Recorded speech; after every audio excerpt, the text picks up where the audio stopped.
France, c'est 50 185 hommes-femmes chefs d'entreprise qui sont passés par une liquidation judiciaire en 2018 et moins de 1% avaient une couverture en cas d'échec. Dans les Hauts-de-France, c'est un peu plus de 3800 personnes, hommes-femmes, qui l'année dernière sont passées par une liquidation judiciaire. Et dans justement ces 3800, moins de 1% avaient une couverture, avaient pris une solution.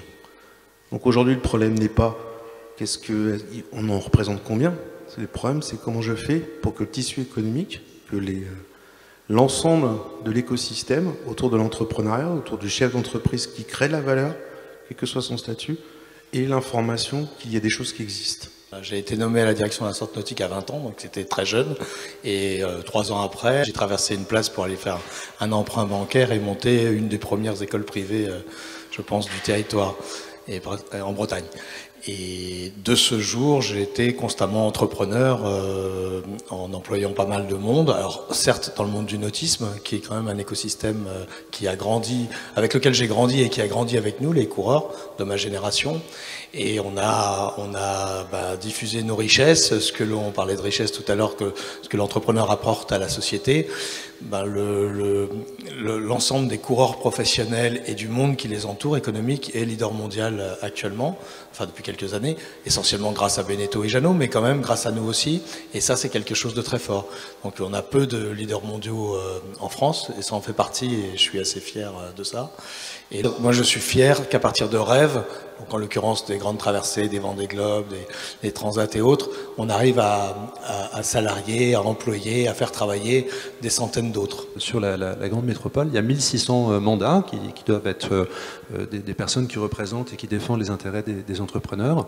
Ils sont portés aujourd'hui par 1200 personnes mandatées par le MEDEF.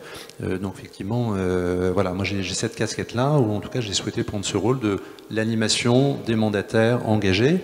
Et je trouve que ça a tout son sens pour un entrepreneur, pour un dirigeant, de sortir de l'entreprise et d'aller passer du temps bénévolement sur des sujets qu'on est capable de porter ou sur lesquels on peut apporter de la valeur ajoutée de proximité finalement. Né dans l'artisanat, j'en suis heureux. Je suis également entrepreneur, c'est la 5e génération, donc je peux être fier d'avoir transmis ça à mon fils. Je me retrouve un petit peu dans les propos de ce que vous avez fait, parce que être entrepreneur, c'est un choix de vie, c'est un choix de diriger sa vie, de prendre une direction bien précise, de mettre tout en œuvre pour réaliser. Ça amène beaucoup de sacrifices, mais on se remet en cause à chaque instant, tous les jours. C'est un combat de tous les jours. C'est comme prendre le bateau. Est-ce qu'on va y arriver? Oui, on va y arriver. On met tout en œuvre. Aujourd'hui, j'aurais envie de dire, un peu avec mon background, mon expérience, à 22 ans, j'étais chef d'entreprise. Si j'avais moi aussi à l'époque connu la GSC, j'en aurais été bien content. Et aujourd'hui, quand j'accompagne beaucoup d'entreprises ou de start-up, la première des choses à laquelle je leur demande, c'est qu'est-ce que vous avez prévu pour vous-même? Et ils n'ont jamais prévu la moindre garantie. Par le manque d'information, parce qu'aujourd'hui c'est tellement facile d'ouvrir une entreprise et vous n'avez pas justement ces relais d'information, de soutien sur lesquels vous pouvez avoir. D'ailleurs aujourd'hui au niveau de la CPME, on a fait une motion spécifique avec le président de région Xavier Bertrand pour dire attention, on alerte les créateurs d'entreprise, vous devez avoir des portes d'entrée qui vont vous donner accès à. Voilà. Et ça c'est hyper important de leur donner une information. Dans la vie des entreprises, il peut y avoir des soucis. On avait connu un certain nombre. Moi, j'en ai connu qu'un. J'ai eu une entreprise de plus de 100 personnes, effectivement, et on est parti redressement judiciaire et la liquidation juste derrière. Effectivement, on n'est pas préparé, on ne sait pas. À la limite, à l'époque, on m'avait conseillé la GSC sans en connaître le nom. J'ai dit, moi, je suis au-dessus de ça. Je dirais, bon, à la limite, je suis chef d'entreprise, quoi. Je suis pas autre chose. Et puis effectivement, on se retrouve à un moment donné, d'abord avec un grand vide, parce qu'à la limite, on gère quand même une entreprise à l'époque qui faisait 47 millions de francs, c'était encore en francs à l'époque, et effectivement plus de 100 personnes, et puis du jour au lendemain, il y a une forme de dépression, mais là je parle de dépression dans la tête, il y a une dépression d'activité. On se retrouve avec rien à faire, rien comme ça. Et puis, mais on se retrouve aussi avec 100 revenus. Effectivement, j'aurais eu ce réflexe à l'époque. Ça m'aurait permis effectivement d'avoir un sas de décompression un peu.